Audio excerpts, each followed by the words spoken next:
So there is no scrapping of the nearly 200 billion pounds HS2.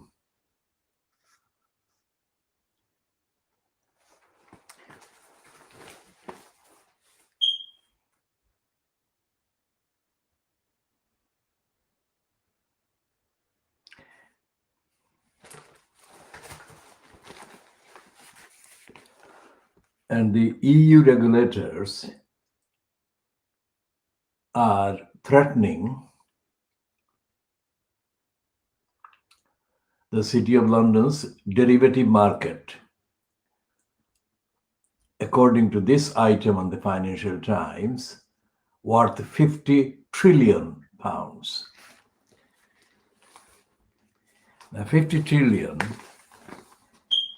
is not going to be even countable during the entirety of the Boris Johnson fronted cabal's majority in the House of Commons.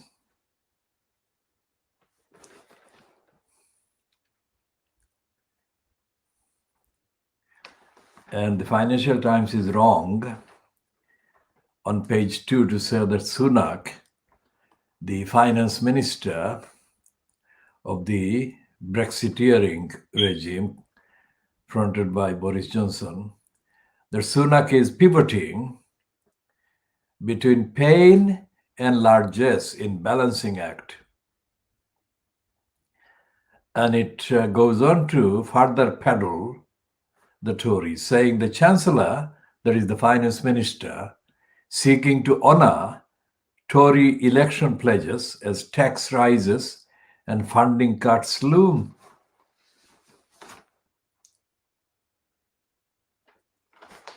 And then there is the Financial Times continuing on page 3 about the spending review. And those are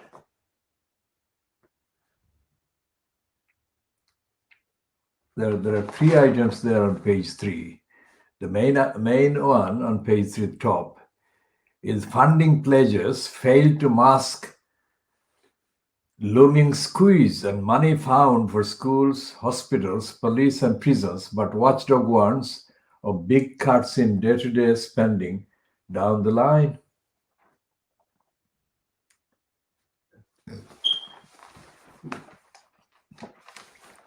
And on pay and salary, real terms cut in pay for public sector confirmed. And the other one is doubt cast over scheme to help unemployed find work.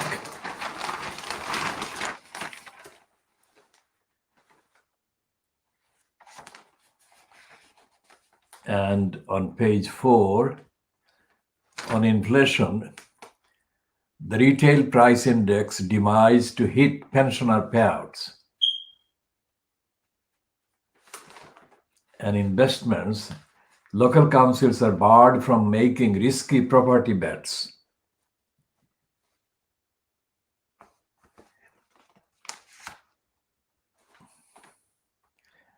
And health crisis on the pandemic, the Financial Times has 3 byliners on this piece. Prime Minister urged to keep London from toughest restrictions.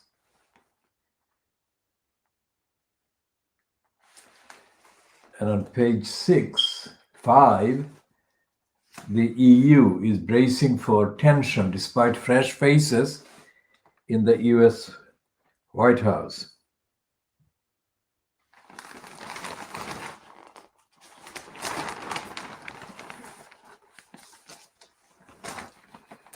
Now, on the beginning of the kind of transition in the USA, China welcomes Biden, but Putin remains silent.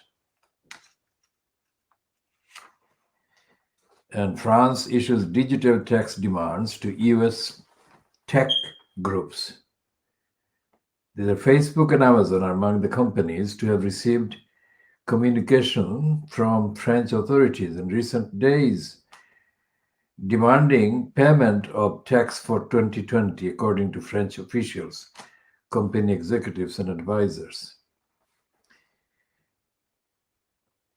The US Trade Representative's Office is expected to impose tariffs of 25% on 1.3 billion worth of French handbags and makeup, having at first threatened to hit champagne and cheeses with import tariffs of 100%.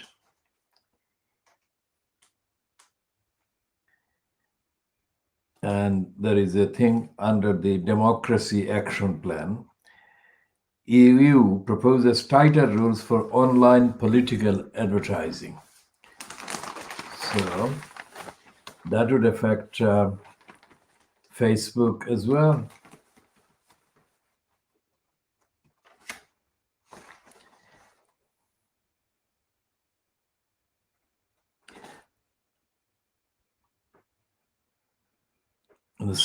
And in Thailand, in Southeast Asia, well, there are protests against big business. But those protests will fizzle out because although the Financial Times is reporting it, Financial Times is very much part of the big business operations.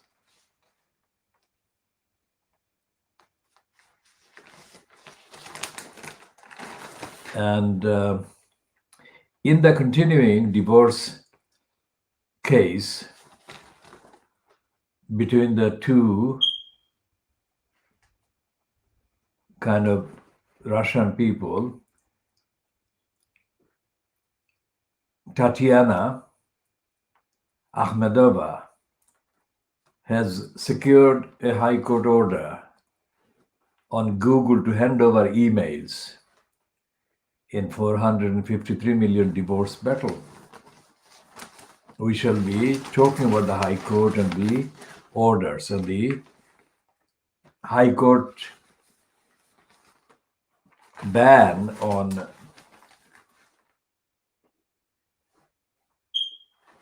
money claims that are not represented by licensed law traders but by litigants in person. We'll be talking about that as well. And that divorce kind of case is 400 and how much is it? 400 and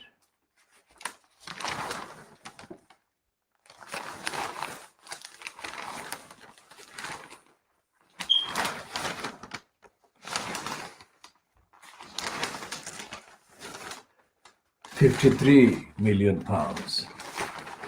And the High Court, the same High Court in London, has been discriminating against claimants who claim combined claims exceed several billion pounds. So we shall be talking about that.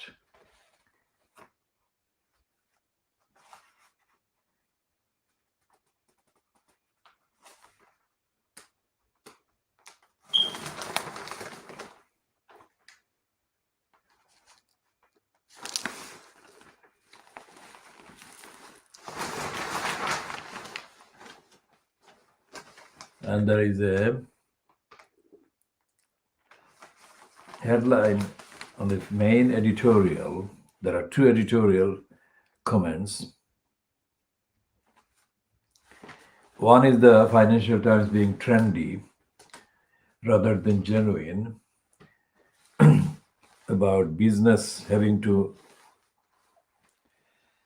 learn much on gender equality. But the main editorial is a diversion that peddles the line and the narrative of the Boris Johnson-fronted cabal in saying that the cost of Britain's battle with virus, Sunak has to start preparing the country for fiscal adjustment what they're saying is that they support Boris Johnson cuts program.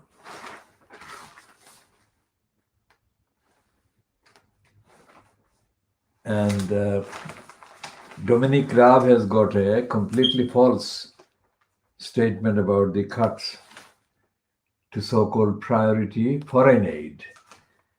And the headline is targeted foreign aid, which means that they are supporting the cut to the foreign aid generally. And it's a kind of rational approach justifying cuts.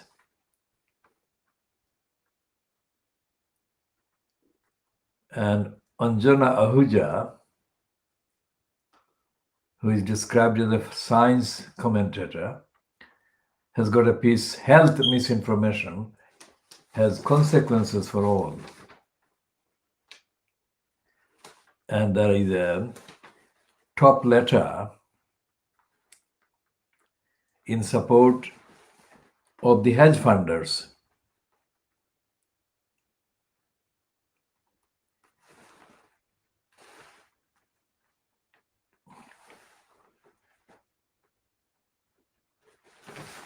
And the professor, Tony Thardwell of Applied Economics at the University of Kent in Canterbury, he says that the UK's debt is growing, but it's not a burden. And he says to the Financial Times that it could have added, firstly, that the national debt of a country is not a burden if it is domestically held, and the productivity of deficit spending is less than the rate of interest. The debt merely involves a redistribution of income from taxpayers to debt holders, who are sometimes the same people. Secondly, a fiscal crisis only occurs if higher interest rates are required to persuade agents to buy debt. This is clearly not the case at the moment. Thirdly, debt is easily monetized by the Bank of England. There should be no question of a return to austerity. So that's a letter against cuts. He doesn't say austerity. He doesn't say cuts, he says austerity. And the Lex column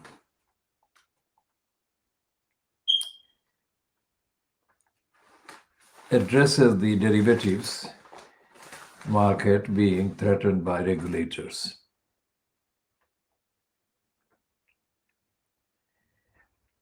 And the ESMA, which is the European regulator, has said or hinted the UK regulators were to blame for the impasse. And this Lex columnist says, in reality, any blame lies with politicians.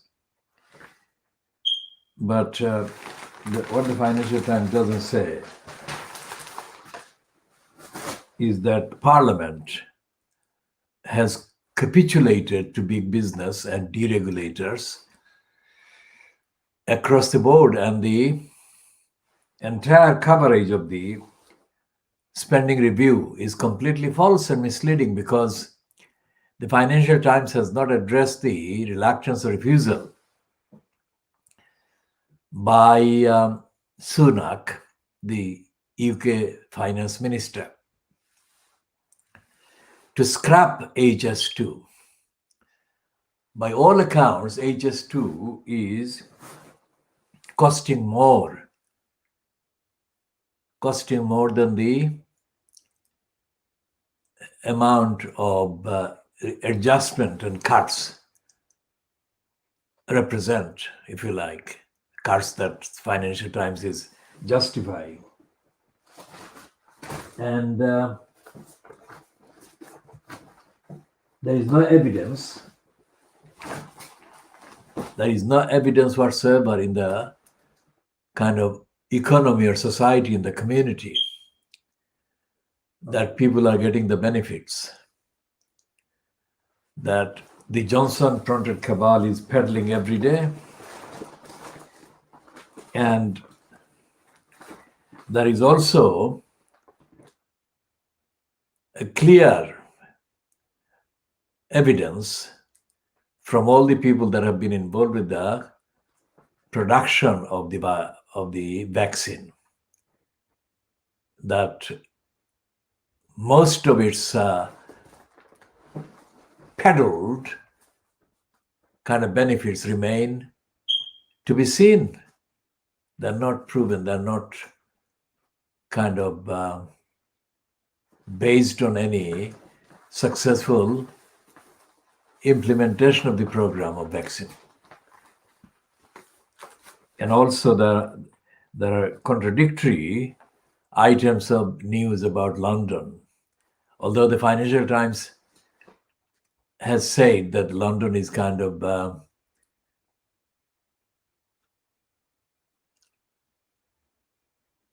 suffering or experiencing less frequent spread of virus and various parts of London are very much under the virus attack. So there is no evidence that the virus has gone down in London, in effect. And these papers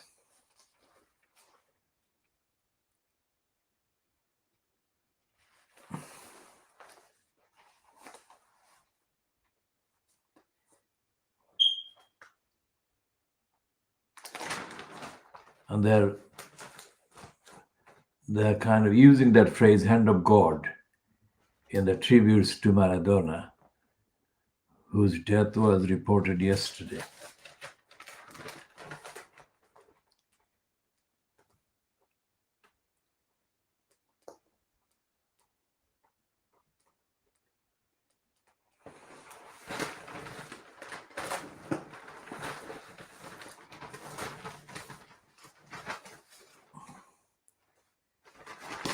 And there is a joke piece on the page 2 of the Express of the Star about the price of sausage in the context of Brexit.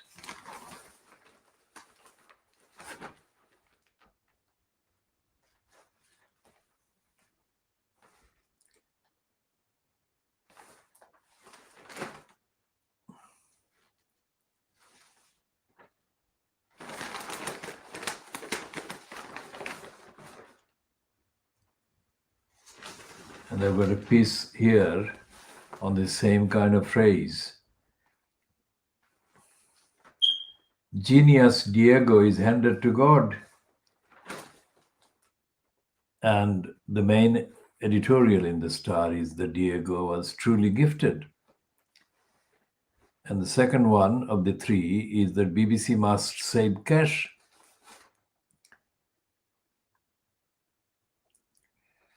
Looking for a bigger bunch of clowns than Bozo and company? Then look to the BBC. They're saying that the BBC has got more clowns and bigger bunch of clowns than Boris Johnson. Today we tell how corporation bosses claimed more than £300,000 on expenses, such as business class flights and 5-star hotels. The former Director General Tony Hall splurged £8,000 of our license fees on posh plane trips. And a team of senior managers stayed in a hip Hollywood hangout costing a hefty £10,000. It's hard to stomach when the BBC claims it is cash-strapped and is forcing Britain's pensioners to pay for their telly. The fat cats Jones last year would pay for 1,930 television licenses. And as streaming channels such as Netflix, Disney, and Amazon Prime continue to impress, the BBC needs to watch its valleys, or viewers will vote with their remotes.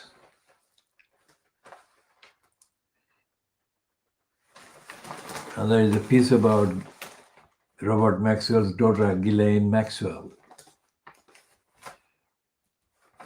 having hell in the prison in the USA. That is what they're saying. And the Scientific Advisory Group on Health, SAGE, apparently says tough Christmas. And it says that there is a fear that Christmas parties could be killers. And there is, of course, this piece about the BBC blowing £300,000 on luxuries. Bosses' expenses blasted. And there is no information. There is no information whatsoever about the various aspects of the virus. And there is no information about the scientific kind of factors constituting this victory about vaccine. And of course, there is nothing about housing. There is nothing about how many people have been being evicted since the ban on the eviction was lifted.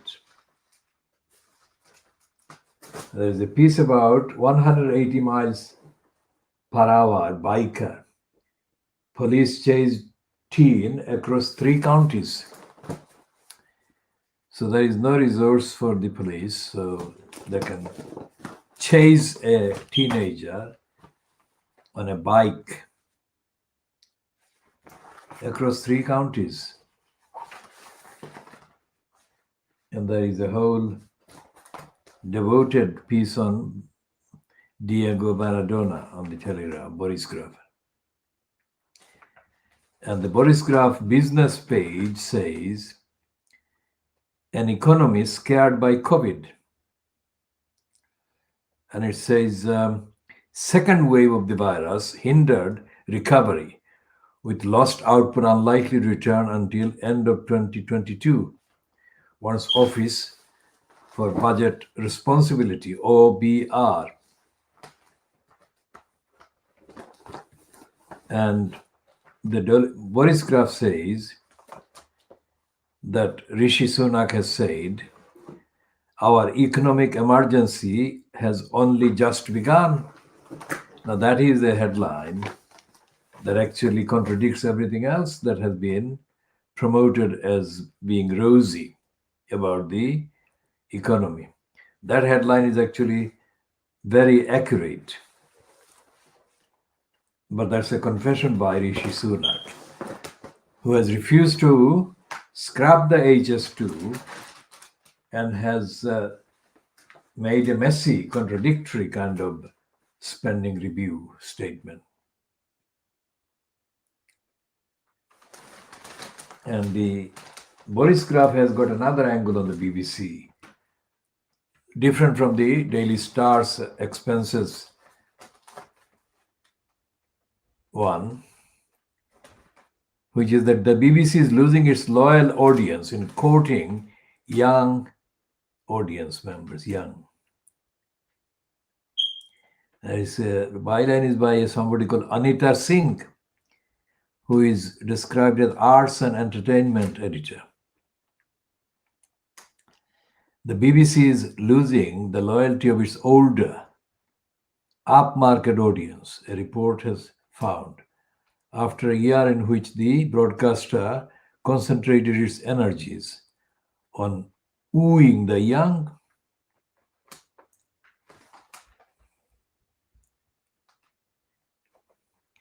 It's a report that the Boris Graf is attributing to the Ofcom.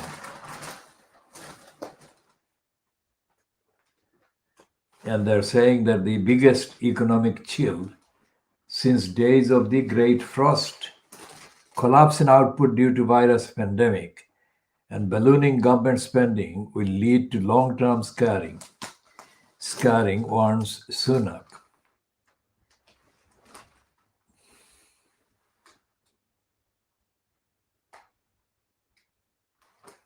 And this poisonous conservative propagandist, Camilla Tomini, has put on her kind of non-Boris Johnson appreciating persona. And she makes an exception today, and she says Rishi Sunak has put on his big boy pants, and she incites him to become a Maggie and go further. Now it's time to unleash his inner Maggie. These people are complete lying criminals. This is completely, absolutely corrupt and criminal. And there is a piece on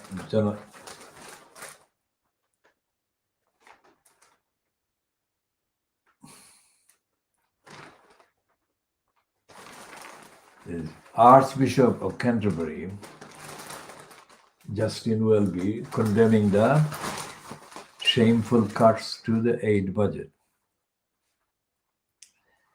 And then the Boris Graf is continuing to promote the Sunak, saying that the NHS is the biggest winner.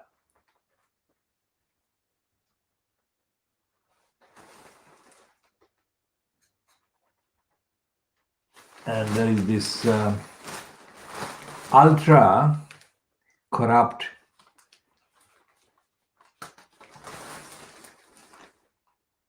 Norman Lamont. Ultra corrupt because he, like the other two corrupt Scots, Andrew Neil and Michael Gove, who became more Little Englander than the Little Englanders themselves.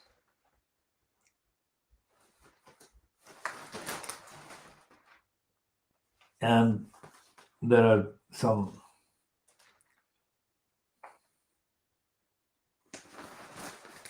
other retail pieces.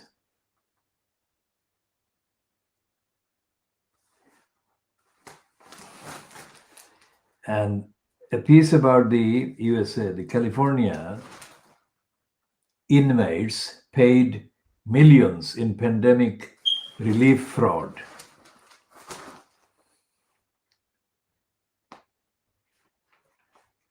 And the Iranians have released a woman they held prisoner in exchange for 3 prisoners of their own. This woman is called Kylie Moore Gilbert, seen on Iranian state television during the prisoner exchange that secured her release from jail. Now, they're saying this because she's wearing a kind of hijab. So that is the message to the viewers and readers, that they must not assume that she has become a Muslim or anything like that.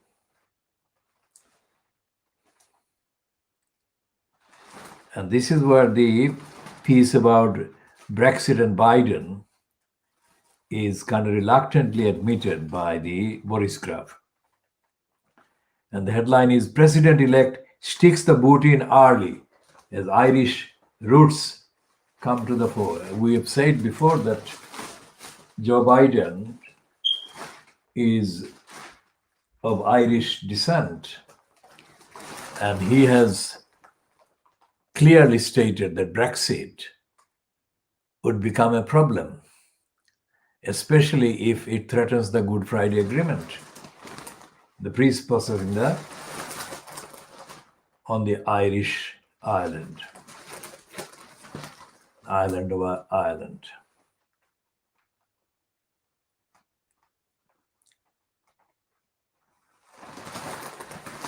And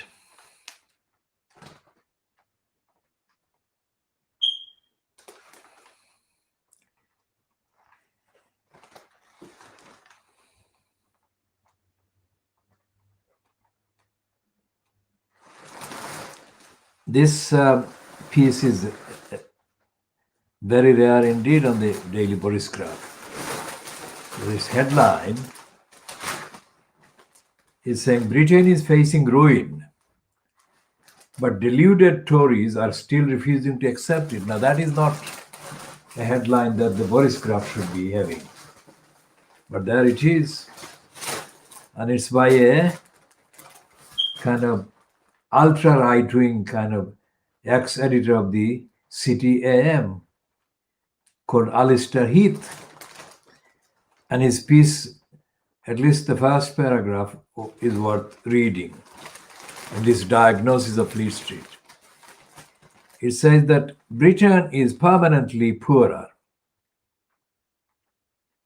and the British state weaker as a result of COVID, the collapse in GDP, and the gargantuan debt binge that has kept us going. Our economy is the most socialized it has ever been outside of war, and we have resorted to the printing presses to finance spending in a shockingly unprecedented way, pushing the great fiat money experiment close to breaking point.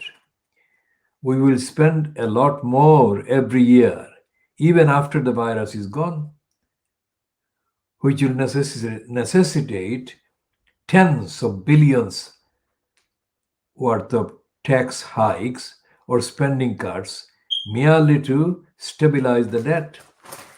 And the cartoon on the same page, on top of this article, cartoon by Bob, shows that the debt is the biggest. The lockdown and the debt is kind of ballooning, literally ballooning. It's a big ballooning kind of image of the debt. That's the and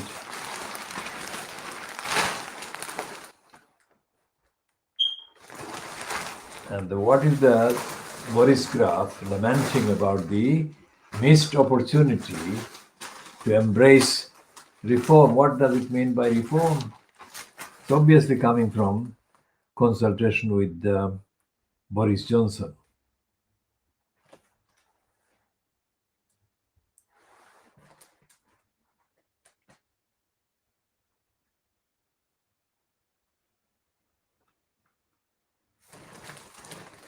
And there is a piece by somebody called Cheryl Jacobs, who says that Tory ministers still don't understand the Red Wall. That is the area where the conventional, traditional votes for parliament have gone to the Labour Party, the North. And it says that the Conservatives will lose their new voters if all they can offer is lavish public spending promises.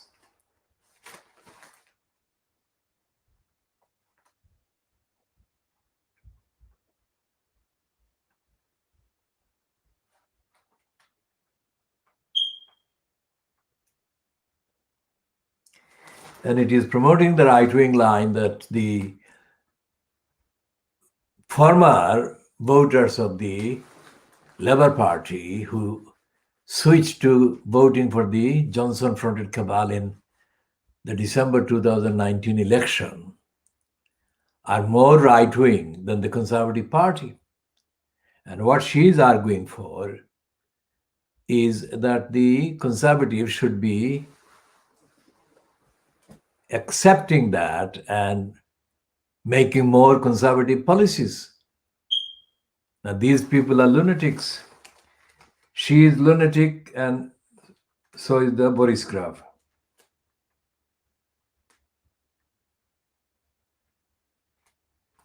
And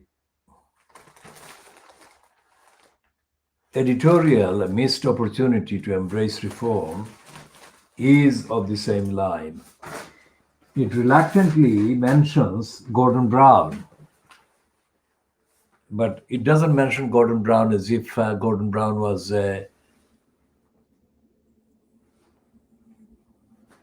promoting a socialist or socialized or a just economic kind of program. It is mentioning Gordon Brown as part of its narrative that the Johnson and Sunak are not being right-wing enough and tough enough against the poor. That is what it is saying.